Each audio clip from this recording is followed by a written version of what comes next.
Hello everyone, this is MineCrafter CXD bringing you a video on running away empty carts. So one problem people is having is that when you have a nice minecart station, people just like to go there and press buttons and make carts run away empty. And that is a big problem because it will cause empty carts on one station and overload of carts on the other station. One way to get around this is to have a detector rail. Stop this car. Detector rail here, which will have 4 wires that will power the 5th block, and then with a torch on the 6th, which point directly under a rail that will turn back into the base.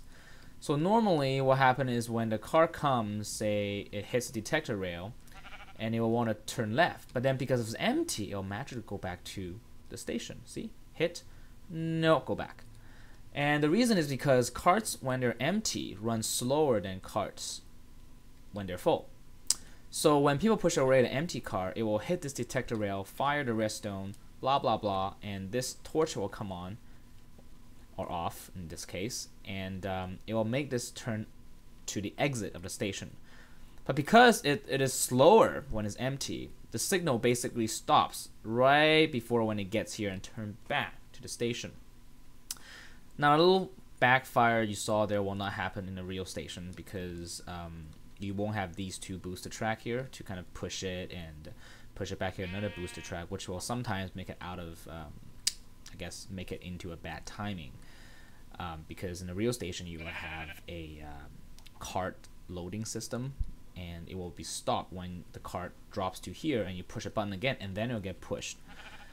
Now let's go on with the design of this. Basically, it's very simple. You have a detector rail and then 4 blocks, 1, 2, 3, 4 of normal track, and the 5th block will be the exit or back turning rail. And under it, of course, redstone right under detector rail, and then extend all the way 1, 2, 3, 4, including the detector rail block under it. And then the 5th block will be a block receiving power from these wires, and the 6th block is the one red torch. And right above the 6th block is the 5th track from detector.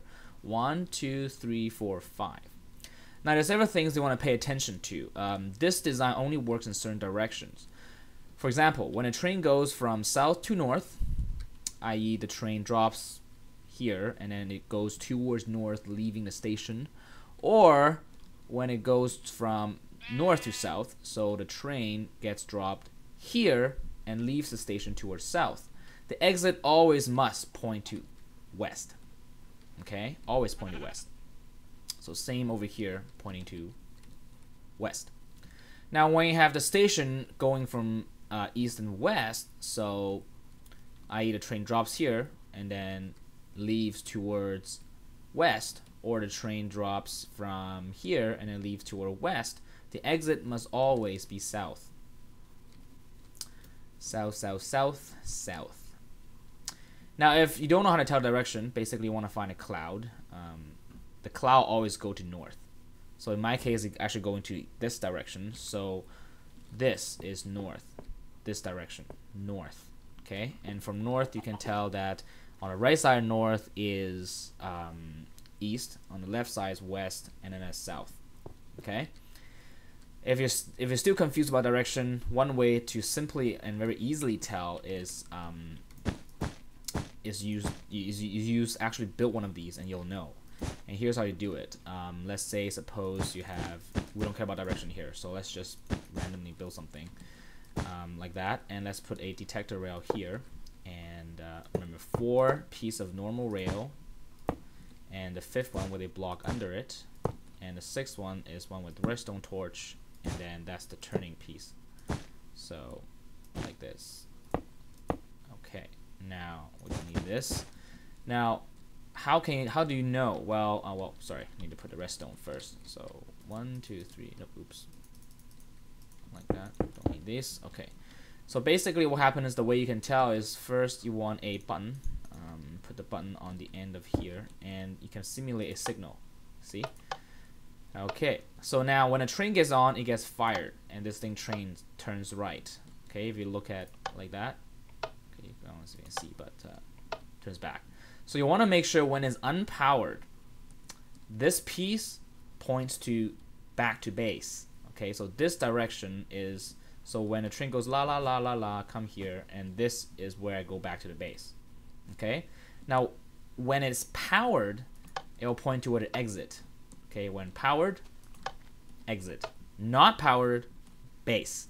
That's how you can tell. So you want to make sure when it's not powered, it points back to your base. This will make sure that the card do this thingy, whereas empty, it will go back base. It's not empty, it'll go outside. Okay, that's basically about it. And if you want to have a more detailed tutorial on this, please comment or write me an email. My next tutorial is going to be how to make a train docking station that will be compatible with this system, and so you won't have the backtracking problem you see earlier. Okay, that is all for today. Thanks for watching. If you find this video helpful, please subscribe and rate or comment if you want to see more or if you think something is not done correctly.